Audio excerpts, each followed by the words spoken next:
Hello everyone. Welcome back to my Form 5 Ethics class. Today we're going to begin reading our first article of Aquinas from Prima Secundae Question 6, Article 1, whether there is anything voluntary in human acts. This is the foundation of everything else we're going to do in ethics for the rest of the semester, so we need to do this one well.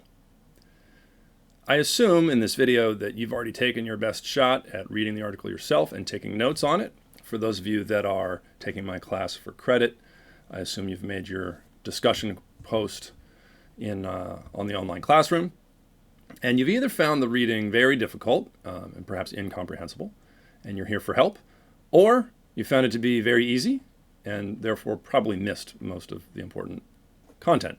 So in this video, we're going to walk through what I take to be all of the essential material in the article and teach you step by step how we should read it and how we should get information out of it. Normally, when we have this class in room 5 at St. Anselm's, I just throw my students into the mix in the first class together after they've read this, and I ask them, or ask you, my students, to explain to me the objection, objection 1, objection 2, the Sed Contra, and I draw it out of you piece by piece over the period of several days. Obviously, that doesn't translate very well to distance learning and recorded lectures, but I want to try to preserve at least a little bit of the fun and the terror of that method as best I can for my own sake, for my own entertainment, as well as for my former students, all of whom insist that ethics must always remain as daunting and terrifying as possible for new students.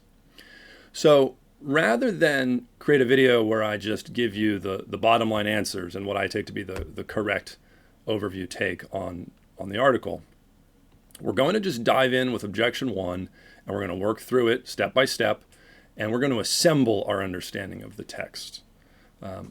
This is the method that you would use when you're reading anything on your own, certainly Aquinas, but really anything else. And that's what I most want for you as students. That reading goal is for you to be able to read an article of Aquinas without me and do the things that I'm going to show you in this video and get the same amount of information out of it so that you can be free. So let's dive right into the article then. Here's an overview of it, and obviously that's a ridiculous amount of text there. That's not a usable screenshot of the article, but it is the complete text. And I have it there partially just to show how relatively small it is. Question 6, Article 1 is simply a page and a half in a standard Google Doc or in a Word document printout. In my binder at school, it's about a page and a half. And I strongly suggest, since we don't have a nice big projector onto a whiteboard where we can zoom in and out and draw lots of arrows and everything is easy to read, you're going to want to have your own hard copy of this article. You're not going to want to simply rely on what I'm displaying on the screen here in these Google Slides. We are also going to zoom in. Each of my slides will get closer. We're going to not look at all of it all at once. We'll go piece by piece, but you're going to lose the sense of the overall of the text when we do that. So you're really going to want to have text with you. You're also going to want to have a hard copy text so that you can take notes in the margins and in line. You're probably going to want a legal pad or something else to write on to take more extended notes for things that won't fit directly on the text. You could type that in to a Chromebook or a laptop, but some of this is going to have to be hard copy. Even if you've got a crazy 3-monitor setup or whatever, you're going to be juggling a lot of tech. So I suggest you sharpen the pencils and have a text ready to go, the one that you've already read. And we're going to dive in. And before we start looking at the objections, which will be the main focus of this video, I want to talk about these issues that I've mentioned over here on the right. These are just to orient ourselves what we're trying to get out of Article 1, what I think the main issues are that we're going to want to keep track of, and what we're going to have learned when we're done. The most basic one is this first one. How are we going to define the word voluntary? What is voluntariness? What is a voluntary action? What is a voluntary agent? That's really what all the objectors are talking about. That's what Aquinas is talking about. What do we mean by voluntary? It is something Aquinas has addressed earlier in the Summa, but for our class, we're going to start here and we're going to sort of catch up as needed. The second big one is this broader account of motion or change. How does the discussion of voluntary action fit within the broader Aristotelian treatment of all action, all motion, all change? Voluntary is the species. It's a kind of action. So we're always going to have something to gain from considering the genus more broadly, all change. Throughout the semester, Aquinas is going to constantly make this move from the generic look at physics to the specific look at ethics. That's one of his most common moves. For those of you that took my class in ninth grade, you know a little bit about Aristotle's physics because we looked at his definition of change, the reduction of potency to act. Now, in ninth grade, that was a really limited look. We were talking about the way Aristotle was responding to Parmenides and Heraclitus and the Greek fascination with the problem of change. But we were really only trying to look at the definition of change insofar as it helped us understand the first mover argument, Aquinas' first way for demonstrating the existence of God by reason alone. And so all we really cared about 2 years ago was the notions of act and potency. What are they? How do they relate to each other? Once you get a basic handle on that, you know enough to do the first way. Now, however, we are interested in some of the further features of Aristotle's account of change in physics. Most obviously, not only in this article, but in the articles to come, we care about the way every change has a beginning and a middle and an end. There's some initial state, and there's some end state at which point the change is completed, and then there's some in between while things are changing. And that's true if we're talking about walking across a room, or if we're talking about dropping a pencil onto the floor, or observing a chemical reaction in a lab, watching fruit ripen on a vine, or a child maturing into an adult. Those are all different kinds of change, and the questions of beginning, middle, and end are more or less complicated in all of them. But in every case, we have a beginning, a middle, and an end. And that structure of understanding change that way, that's going to be huge for what we do in ethics this year. If you wanted to state it a little bit, in a slightly technical way, physics is the study of mobile body, of moving bodies. And ethics is the study of freely moving bodies.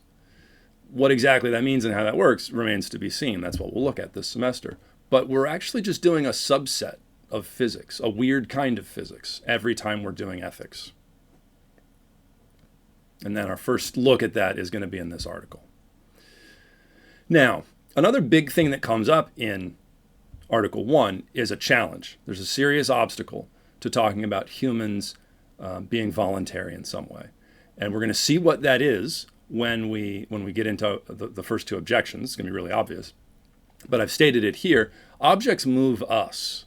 And that, as you will see, that's going to be a problem for talking about voluntariness. So we need to resolve that. We need to reconcile those two notions. It's one of the main tasks of the article. Finally, when we are done with this article, we will be able to create something like a flowchart, a diagram of the voluntary act. What are the parts involved? What is the sequence of events, so to speak, the things that are working together? And that's really going to be a diagram of what we are as humans. Ethics is always about what are we as humans and what is our end? What is our goal? What are we about? What is our purpose?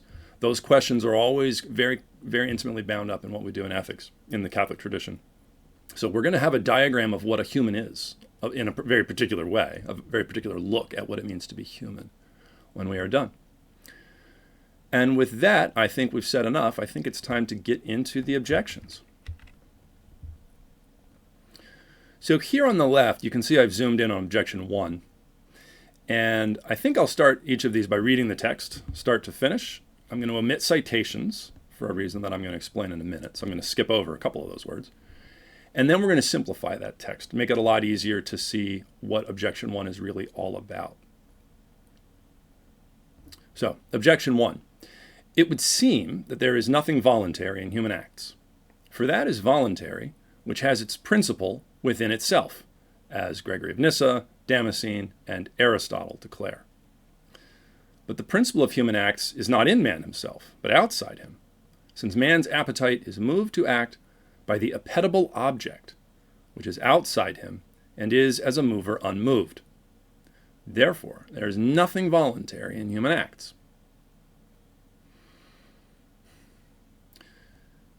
So we want to be able to state as simply as possible what Objector 1 is putting on the table. He's going to steer the entire discussion of this article. This is a very important objection and a very powerful one, and it has to be handled correctly. In order to see what he's doing, I first want to make clear why we're omitting citations. Very, very rarely will we ever care who is being cited with these claims like that which has its principle within itself. We're not really doing that kind of work. You could do a project where you really want to know in detail, how is Aquinas interacting with the thought of Gregory of Nyssa or St. John of Damascus or Aristotle? But we're not doing that. We really just want to understand this idea, the voluntary is that which has its principle within itself, and how that's a problem for human action.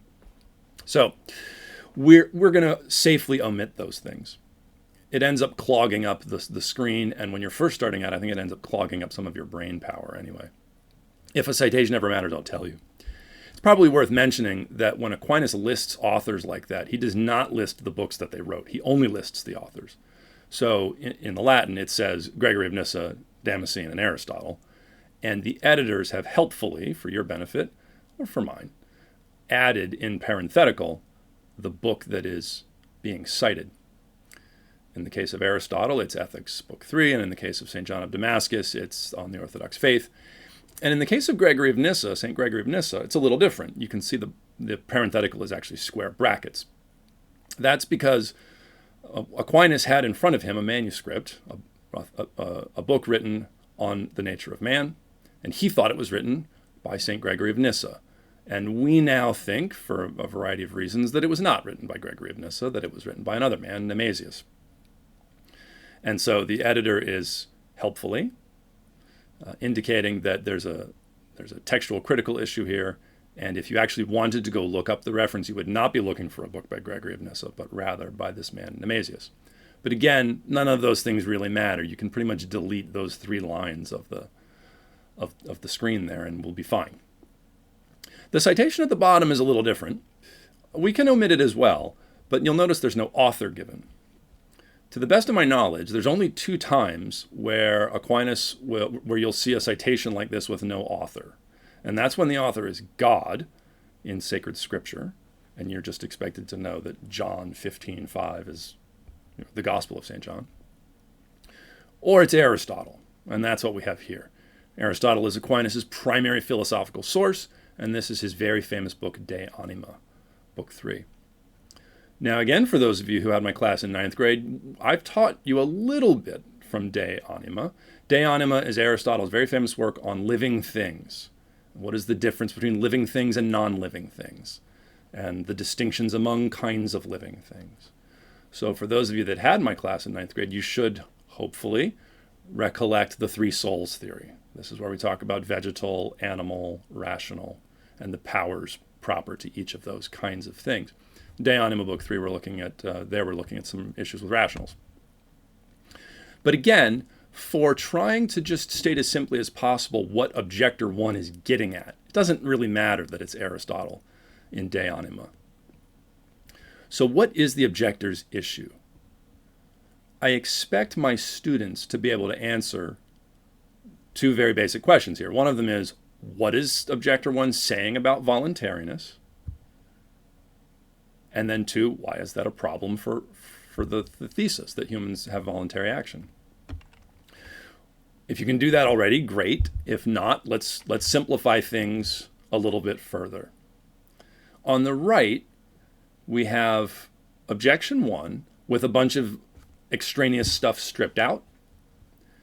And each of the sentences is now separated with a hard break so that you can see a little bit more clearly what we're dealing with here. We've got 4 sentences, and you should be able to see very quickly that the first sentence and the 4th sentence are the same. And as I discussed in my How to Read an Aquinas article video, that's because it's the conclusion. He states his conclusion, and then he restates it at the end. that means in the middle, sentences 2 and 3, we find the premises of the argument. This is a very, very basic syllogism. Premise 1, for that is voluntary, which has its principle within itself. Premise 2, but the principle of human acts is not in man himself, but outside of him. And then I've indented this little bit with since man's appetite is. And that's because it's not a third premise. It's Aquinas, or the objector, giving a very brief reason to think that premise 2 is true. It's a mini argument, very mini. And that's where he's appealing to Aristotle in De Anima, Book 3. Since man's appetite is moved to act by the appetible object which is outside of him and is as a mover unmoved. So really all we've got is premise 1, premise 2, and a conclusion. And now when I say, what is the basic thing that Objector 1 is saying about voluntariness, you should be able to see it very easily. It's right there in premise 1. He's giving a definition. He's proposing one. And he's citing Gregory of Nyssa, John of Damascus, and Aristotle as people who have already discussed this, have already argued it. He doesn't want to rehash it all. Everyone knows that the voluntary is that which has its principle within itself. This claim is extremely important. This is what's going to direct everything we do from here on out. What we're getting at, the reason Aquinas is putting it in play through the objector, is that whatever else voluntary means, whatever else we want to say about it, and we are going to go on to say other things about it, at a bare minimum, if the word means anything at all, it means that the action has its principle within the agent. Or the agent has the principle of its action within itself. There's actually a little bit of terminological confusion here between agent and action, which is partially, I think, driving the confusion of the objection itself. We're going to be able to move back and forth between talking about voluntary agents, things that when they act, the principle of the act is inside of them, and voluntary actions of that sort. Now, before we get going any further, we should probably get clear on the word principle, because it sounds a little fancier than it really is. We don't have time in a video like this to play the game I play in class of getting a student to tell me what it means. Some years it's a hilariously long time before we strike upon the right answer. Principle here just means beginning. That's all it means. When we talk about voluntary action, the first thing we want to talk about is, where does that action begin? Where does it start? We don't have to use fancy words for everything, and this is a great example. Where does the action begin? Well, in a voluntary action, the action begins inside the thing acting. That's it. Pretty basic. However, also a big problem, because now Objector 1 makes a very obvious appeal, I think a very intuitive appeal. Well, humans, when they act, they are responding to an object which is moving their appetites. And that means that the action doesn't start inside of us, it starts outside of us. And that would mean that nothing voluntary can be found in human acts. We should talk a little bit about appetite. We're not going to get too deep into the idea of appetite in all the ways that Aquinas can mean it. That would actually take a lot more work than it might seem at first, even though perhaps it seems like a very easy idea. But what's going on here is a really basic appeal to the idea that objects cause in us a desire for them. When we say appetible, an appetible object, that word just means having to do with an appetite, or if you prefer, rely on your Latin a little bit here, that's just peto in the middle of that word. So it's a seekable object, an object that is proportioned to an appetite, that is, we could say desirable, but that might actually confuse the issue a little bit here. Aquinas means something even broader than desirable, interestingly enough. It's seekable. The opposite of an appetible object, you could say an unappetible object, I guess, or an unappetitable object. Aquinas occasionally uses a very monstrous neologism, a fugible object, meaning it's fleeable, which is horrendous. I can't believe I've read that word and had to say it out loud. But somehow when we interact with objects in the world, they move us. If you imagine a box of Krispy Kreme donuts, fresh off the line, still hot, still gooey, still dripping, on your desk right there, or a Reuben burger from Olympian's Greek restaurant down the street, which of course is obviously nothing other than a very large and delicious, juicy burger with Reuben slathered all over the top of the patty. Amazing. And even just the thought of those things illustrates the point. But if the object were really there, I think you could see that when I go to eat the donut, or all 12 of them, when I go to consume the Reuben burger, and there's no doubt that I will, it's the object that's moving me. The object moves me to do it, and therefore, it doesn't seem that the action starts here. It starts there with the object on the table outside of us. Now, in our class time together, we can look at more examples and perhaps some problems with the appeal, and probably look a little bit about more what we mean by appetite. But for now, I'm going to leave it there just for this video so we don't talk for forever. But those two premises together give us the very basic conclusion that there's nothing voluntary in human acts, and that's a problem. And we're going to have to resolve this. Now let's go on to objection. Oh, no, let's summarize, actually. Right. So I wanted to briefly summarize at the end of each of these slides just to make sure that we're saying all the basics. Out of objection 1, you have to see that we're talking about, whenever we say a principle, we're talking about the beginning of something. And we're going to mean that throughout the semester. We're going to use that language a lot. So get good at that now. We're not making a very fancy claim when we say that the voluntary has its principle within itself. We just mean that the action begins inside of the agent. But now we have to balance the idea of intrinsic principles and extrinsic principles. Beginnings that begin inside of us, and beginnings that begin outside of us. Actions that begin out there and actions that begin inside. And this is going to drive all of the discussion of the respondio. What do we mean by inside? And what do we mean by outside? And how do they work? Obviously, objects move us. That's very clear. So how are we going to fit those things together? And then finally, you have to understand appetite and a petible object. We're going to elaborate on this throughout the semester. We're going to get into desire, and this is ultimately how we're going to segue into talking about goods, in the sense of the good is what all desire. Here, when we say an object is appetible, we mean it is suitable to an appetite. It is likable, wantable, desirable, that your appetite has some sort of yes reaction to it and wants to go get it. And that this is the primary way in which, apparently, we are moved by things in the world. So that's objection 1. It's a great objection. And when you've read a great objection in Aquinas, especially for the first time, you should have a sort of uh-oh feeling, like, wow, okay, yeah, I'm kind of convinced that there are no voluntary actions. We're sort of in trouble here. How are we going to fix this? And I think the first time I read this, I felt that way. Perhaps you do not. Now on to objection 2. So once again, we've got the text of the objection on the left.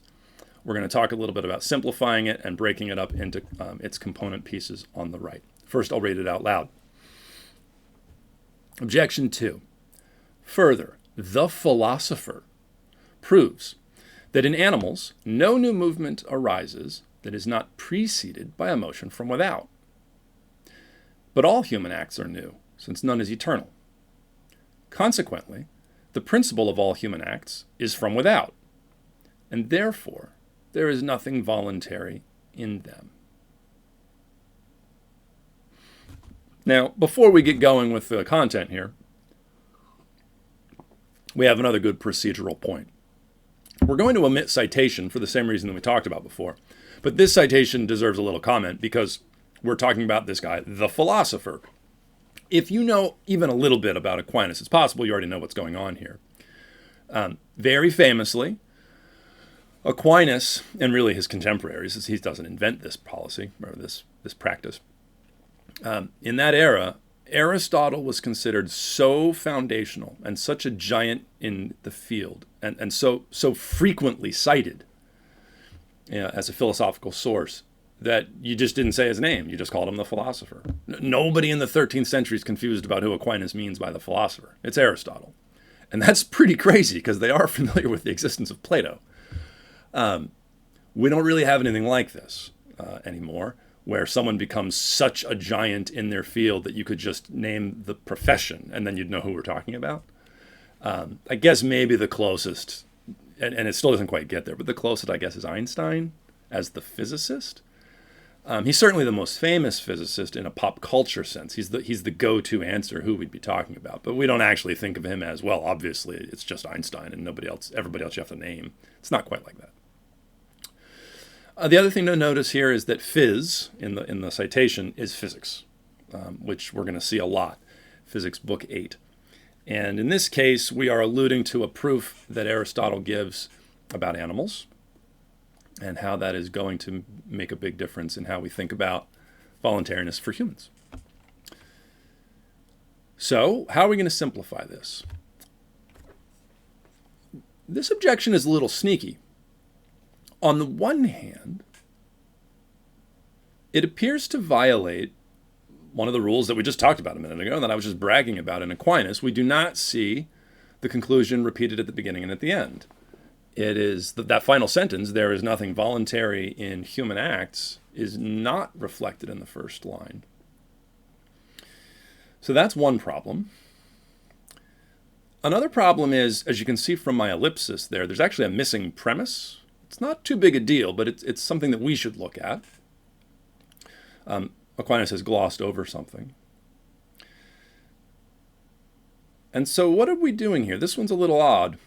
On the other hand, you should recognize in that first line, when he says motion from without, and then again in the third sentence, the principle of all human acts is from without, that should sound very much like what we were just talking about in Objection 1, where we talked about intrinsic and extrinsic. And indeed, that is what's going on. Objection 2 is attempting to argue exactly the same way as Objection 1, except let's flip back, actually. If you look at Objection 1, we'll look at it here, I guess.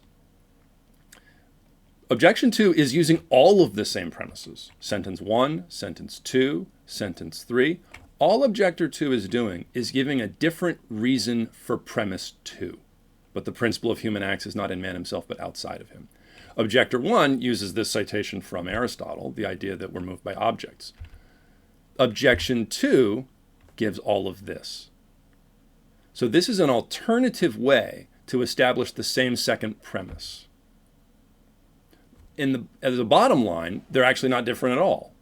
And some of my students, I think, when they read Objection 2, they feel that it just is Objection 1. And that's a reasonable first take on it.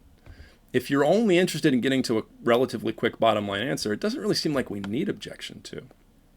However, there's also a good reason to look at it a little bit carefully. When Aquinas gives two objections like this, that are arguing the same thing and almost in the same way, in the same basic lines, the difference between the two is going to allow him to talk about different things in the replies. This is a signal that the reply to Objection 1 and the reply to Objection 2 will be different, and perhaps very importantly so. Otherwise, Objection 2 is otiose. There's no need for it, right? So we're trying to establish that the principle of human acts is from without, which is, again, just premise 2 in the first objection, and therefore we get the same conclusion as the first objection. There's nothing voluntary in human acts. Now, how do we actually run the proof? Well, we begin with something a little strange. I tell you there's a missing premise in here. Every year I ask my students to name it before I help them any. Even before I give them this much help, really. So there's something missing. Very rarely do my students see it quickly. Every once in a while, someone sees it pretty quickly. But once we break it down into its parts on the right here, I think more of you should be able to pick it up. And if you still can't, then I want you to answer me this question. In premise 1, in animals, no new movement arises. We're talking about animals. And in premise 2, we're suddenly talking about humans. Why? Why did we change from talking about animals to talking about humans? And once you know the answer to that, you know what premise is missing. I assume you got it at this point. It's pretty basic, actually. Humans are animals. All humans are animals. Now, that's not exactly an earth-shattering claim, but I think that we gloss over this enough. And I think that we ourselves introduce a lot of terminological confusion about humans and animals often enough that this is worth dwelling on for a bit. This is also going to be the main point of the reply to the objection. So this is not quite as trivial as it may seem to you. Aristotle famously defines human as the rational animal. Animal is our genus, and unlike other animals, we exhibit certain operations, certain powers that they do not, and those are the rational operations. We are the rational animal. Rational being the difference that sets us apart from them all. That means that you need to be a little careful talking about humans versus animals, or humans and animals, as if they were two parallel things. There are perfectly fine reasons for that convention of speech, but when we want to be careful, when we want to consider things rightly, and we do here, we don't want to be sloppy with our terminology. Properly speaking, humans are animals. And the things that you say truly about animal as a genus have to be true of us. That's the way genus and species works. So more correctly, it's humans and other animals. Or there are rational animals and irrational animals, or non-rational animals.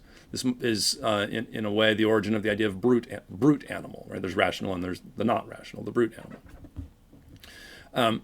So we have to be careful there. Aquinas, no one in the 13th century is confused about this. We've made a mess of our thinking about humans and animals over the last few centuries, I think. We can talk about that in class sometime. That doesn't need to detain us in this video lecture. So knowing that humans are animals, we can now run the proof. Well, in animals, Aristotle has shown, when a new movement arises, that's always preceded by a motion from without. All I've done is flip the negatives there, right? Especially my younger students, so my high school students themselves, but really people in general, really don't handle negations very well. This is one of my recurring issues with students. Understanding the logic of negations is not a strong suit for people. So in this case, just to explain it to you, I'm reversing the polarity. Yeah? We're flipping the negatives. So anytime there's a new movement, that movement is preceded by a motion from without. This is just another way of talking about external objects moving us, or extrinsic principles of action. All right, well, humans are animals, so that statement applies to us just as much as it applies to lions and tigers and bears. And also, sort of a funny premise, all human acts are new. All human actions are new movements. They all begin. How do we know this? Humans aren't eternal. We begin to exist. And that means that all of our actions begin to exist. I guess you could have a very strange anthropology that claims that humans are in fact eternal, but we're not gonna mess around with that. We can play that game another time. Some sort of strange Platonism on steroids there. And therefore, since human acts are new and humans are animals, then the principle of all of our actions is from without. And we end up in the same place as Objector 1. Key ideas here. First, this problem of missing premises, not just the ellipsis one, but also the way we plugged into the premises of Objection 1. We're not always going to be maximally rigorous in restating every premise. Now, sometimes those shortcuts cause trouble. Sometimes you just need to get better. Aquinas just expects you to see that this fits neatly into Objection 1. I think that's probably pretty hard for you when you're starting out. But I think that spotting things like the link between premise 1 and premise 2, that all humans are animals, I think you should be able to spot that, at least with practice. So we are having this variation on Objection 1, which is going to allow us to talk about different things in the reply. That's going to matter later. And the key there is that humans are animals, and that means that this whole talk of voluntariness is going to somehow have to come to terms with the fact that we're animals, our animality. And really, the way animals are voluntary too. To what extent are they voluntary? That's going to show up not just in this article, but in future articles. This will become a really big deal when we get to practical reason in about a month. And then the animals and humans issue is going to run throughout it in a very interesting way. So that's objection 2. All right. And now for something completely different. Maybe. Here's objection 3. I'll read it, and then we'll break it down again. Objection 3. Further, he that acts voluntarily can act of himself. But this is not true of man. For it is written, without me you can do nothing. Therefore, there is nothing voluntary in human acts. Now, every year, I ask my students, who is speaking in John 15:5? The two most common answers are, I don't know, and John. Eventually, a slightly smarter student will say, Jesus. That is indeed Jesus himself speaking in his farewell discourse in the Gospel of St. John, in the run-up to his passion. But I'm actually looking for a funny answer here, and it has to do with the way we're going to use these citations. The speaker, anytime Aquinas invokes the Old Testament or the New Testament, the speaker is God. God came down from heaven and said, without me you can do nothing. There's always something a little bit funny about scriptural citations being objections. Because for Aquinas, for the Catholic tradition, for me, for this class, if God says you're wrong, you're wrong. So how are we going to get around God coming down from heaven and answering the question the opposite of the way you intend to? This is a kind of, well, this ought to be good. How are we going to get around this? How are we going to incorporate this into the respondeo? This is going to be a big deal. So I actually want to restate it in its simplified form, and then I want to say a few more things about this. So here's what it looks like when we streamline a little bit. He that acts voluntarily can act of himself. This is not true of man. For God says we do not act of ourselves. That's the significance of the citation. And then I think we've got a missing premise, which I was just alluding to. And then the conclusion. Therefore, there's nothing voluntary in human acts. So somewhat blasphemously, I can ask you, who cares if God says we do not act of ourselves? And as I was getting at just a minute ago, well, God is omniscient and he can't lie. God is the one who can neither deceive nor be deceived. So whatever he says is true. You put that there. And whatever God says is true. That's the missing premise. Again, Aquinas isn't being sloppy. That's just, he can take that for granted with his audience. I sadly don't think I can take it for granted with mine. If you want to rehash things like God being omniscient and not being able to lie, then we have to go back to 9th grade and we have to redo our natural theology. We're not doing that. We're moving on. I assume you know it all. However, we do need to say something important about scriptural citations. I find that my students tend to get tripped up by these when they see them in the objections. In a couple of ways. But I think the tendency boils down to something like, well, now I want to go look at John 15:5 and make sure I understand what is actually meant in that quotation. Without me, you can do nothing. I am the vine, you are the branches. Without me, you can do nothing. And, I sort of understand this temptation to go look at John 15:5 and try to understand it in its context. Your lives would be easier doing theology and philosophy if you knew the Bible a little bit better. But actually, I want to propose that how it is intended by the author in its location in Scripture, whether it's Old Testament or New Testament, is irrelevant. Aquinas already agrees, as I taught you guys in 9th grade, and as you learned again in 10th grade. Aquinas already agrees that there are multiple legitimate interpretations of any passage of Scripture. At a bare minimum, there's a literal, allegorical, moral, and anagogical sense to every passage. And as long as, again, I taught you this in ninth grade, and I told you then that you would forget this and you would not really get it, and we would still be struggling with this years later. And now here we are struggling with it. As long as your interpretation of a passage is consistent with Scripture itself, all of Scripture, and with the tradition, and doesn't contradict the rulings of the magisterium, it's true. There's nothing wrong with it. It's fine. And so actually it's a trap to try to go into John 15:5 and try to figure out the one thing that it means. That's not the way Catholics read the Bible. We're not looking for the one thing that it means. Instead, when you see a citation like that, you need to ask yourself, what is he getting at? Why is he invoking that? Now, I've started to give you some of that in the simplification on the right. God says we do not act of ourselves. He really, obviously, he's just giving it as a reason for thinking this is not true of man, right? Really, I could have indented, for God says we do not act of ourselves. That's really a subproof of this is not true. But quite apart from whatever Jesus meant when he was speaking these words, there's actually a natural theology issue involved here that Aquinas is driving at. You don't need to understand anything about Scripture or the proper interpretation of Scripture to know what this objection is about. And when you go to the reply to Objection 3, you're not going to find Aquinas trying to give the correct interpretation of the passage for reasons that I previously stated. This is actually a first mover argument.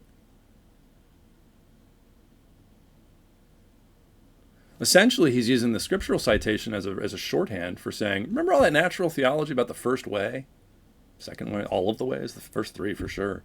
Well, that causes a big problem for voluntariness. And here's the irony. Every one of my years of students, for as long as I've taught, every year that I teach the first mover argument, every class in that moment objects. Some of the students object. Wait a minute. If the first way is correct, how are we free? If every action can ultimately be traced back to the first mover and everything else is only moving in virtue of the first mover, then don't we end up with a form of determinism? So this objection is you, my students, as ninth graders, asking me, how can our actions come from within us if God is moving us as the first mover? That's objection 3. Now, when you were in ninth grade and 10th grade, we gave sort of canned answers to this, short answers about secondary causality and instrumental causality. It's important for talking about the problem of evil. It's important for talking about sacraments. There's several things going on, grace, things like that. But now we do want to look at it. We're not going to go crazy with this. It's just a reply to an objection. But we do need to make sure when we give our answer about actions coming from within, that we can speak intelligently about how that works in light of the first way, in light of the natural theology that Aquinas has already committed to. That's what objection 3 is about. And that's what the reply is going to be about. So, some key ideas to this one. We've got a few. Anytime you see a scriptural citation, you have to understand its authority. Who is the one speaking? Well, it's God. When Aquinas uses it, it's because God is the speaker. And that's a big deal. It's inspired. It's meant to instruct us in the faith. So if Scripture appears to tell us that we're wrong, then we're wrong, and we have to make sure we don't screw that up. But related to that, even though it is an authority, and in fact for Aquinas it's the highest authority, God revealing things is the ultimate authority, the ultimate argument really, it's really important that you not try to solve an interpretation of the passage right there on the spot. Don't do that. That's actually not going to help. That's only going to lead you astray from the whole point of the article. And I'm going to have to remind you of this in the future, unfortunately. One thing I skipped over a little bit, I'm glad it's here as a key idea, is this objection looks quite different than the other two. Not just because it's more obviously theological in content and it has the scriptural citation, but we don't quite see that language of intrinsic and extrinsic. But He that acts voluntarily can act of himself, or in the Latin, agere per se. I think it's per se agere potest, probably. Through himself. Might be nicer if it were ex se, maybe. The English is rendered a little strangely. You might be able to see some similarity there. Are we talking about intrinsic principle here in some way? Possibly. Are we trying to say something a little bit more than just intrinsic principle? Also possibly. I think you will find that there's some similarity between this and what we find in Article 3. So stay tuned. Maybe we'll need to say more about this down the road. We'll talk about this one in class probably. This will be a good class time discussion. And then finally is this hidden idea of the first mover argument. The article is not going to be explicitly structured around the first mover argument, the first way. But this question, how are we acting of ourselves if God is the first mover of everything that we do, that is in the background of all of this. And the way that we address things in the respondio and in the replies to the objections is in fact going to be taking this into account. You're going to be able to see this even very clearly in the replies to the objections, which we won't get to for a while. But even reply to objection 1 is going to be phrased in such a way as to really already address this problem of the first mover. So that's 3 objections. Now, I think the last thing I want to go over in this video so that it doesn't become monstrously long is the Sed Contra. As I said in my video on how to read an Aquinas article, the Sed Contra can in some ways be thought of as a fourth objection just going in the other direction, or another objection, going in an opposite direction.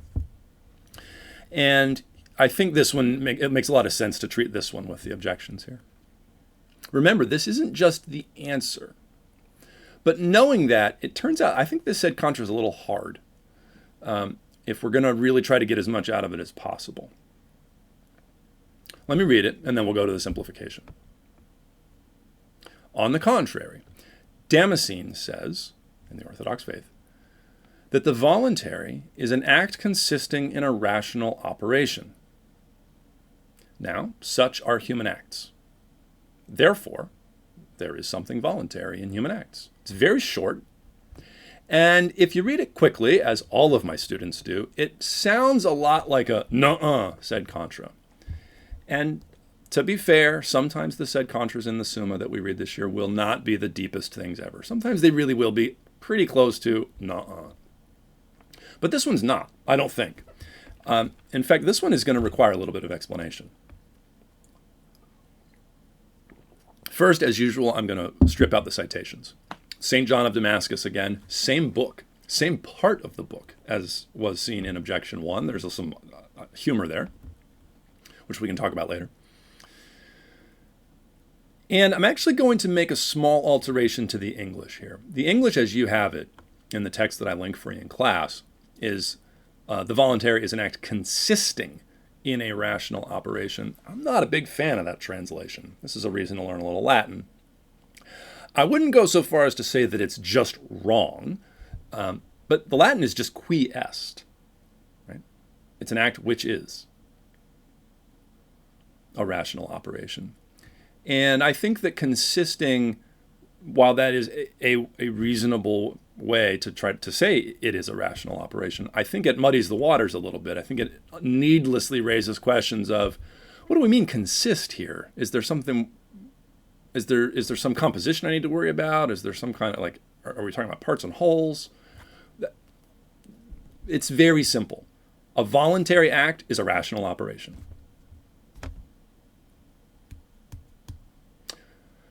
Now, such are human acts. Therefore, there is something voluntary in human acts. Seems like there's a lot missing here. Seems that way to me, at any rate. Now, possibly this would have gotten cleaned up in a revision of the Summa, interrupted by Aquinas' death, and possibly this one's just a little quick. Possibly I'm a little slow on the uptake. But it seems to me we're actually missing some connecting ideas here. So, as a student, you might want to just cover your ears and just let this be a nuh-uh Sed Contra. But if you really want to learn, we should actually keep going. So let's actually flip to the key ideas. And I'll cover it right here, rather than trying to say it without it. Clearly, I think it's clear that this Sed Contra ultimately depends on the Aristotelian definition of man as the rational animal.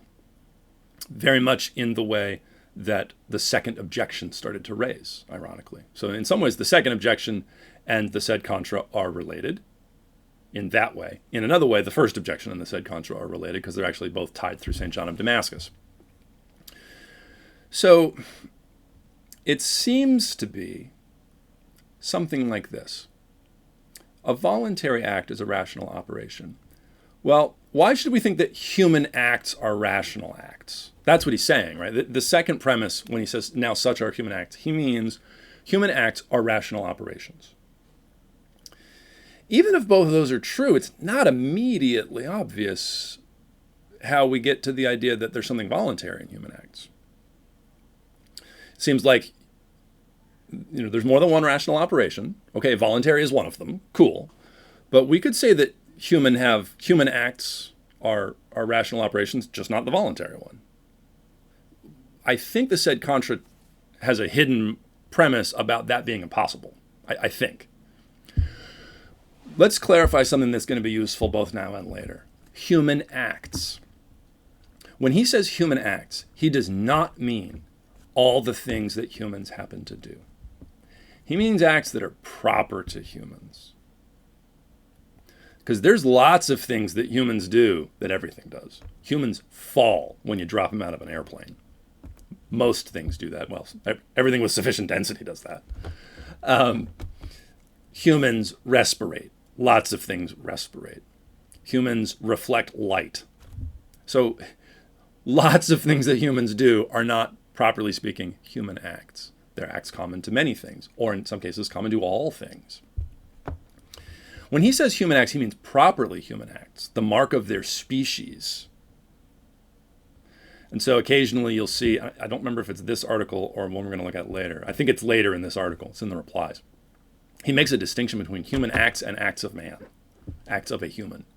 Right? Human acts, which means acts proper to human, and acts of a human, which could be anything like eating or sleeping. So we come to the understanding, or we come to the definition, I should say, of man, human, homo. This is obviously some older English, so we're not trying to aim for like some sort of masculine exclusive here. Just read it in Latin, then you don't have that problem. Homo sapiens. We come to the definition of man as the rational animal by observing his operations. We see that we have some characteristic operations, which are properly known as rational, and that they set us apart from other animals. We only come to know the definition of human that way. So we have rational powers. It seems to be the case that the Sed Contra is assuming that you have to have all rational operations. That if we had only some rational operations and not all of them, then we couldn't properly be called the rational animal. But we are properly called the rational animal, therefore. That's not a 100% satisfactory explanation. For those of you that actually do a little philosophy or logic, you should actually be able to see the problem, not only with the Sed Contra, but also with what I just said about it. We can talk about that in class if it becomes topical. I don't really want to make that the main idea of this article, but there is a problem here. This is a difficult section of the text. But ultimately, if you want like the dummy version, if you want a simple version, the Sed Contra is appealing to the Aristotelian definition of man as a rational animal. And since we are the rational animal, we have these rational operations, and the voluntary is one of them. So there must be something voluntary in human acts. Like I said in my previous video about how to read an article in Aquinas, the Sed Contra is not the answer. This is a really good example. This is the beginning of the answer. It's why we should think the answer is yes, but it doesn't actually explain what the heck's going on. In fact, this one, I think, makes things clear as mud. Now, I think we're going to stop here. I don't want this video to become unbearably long. We've looked at 3 objections. We've looked at a Sed Contra.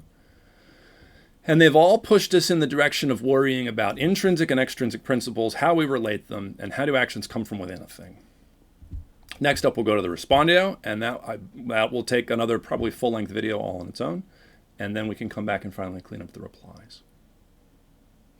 If you have any questions on this content or anything else in ethics, or anything else at all for that matter, you know how to reach me. I've made myself available on many platforms. Otherwise, Good luck studying, and I will see you in class.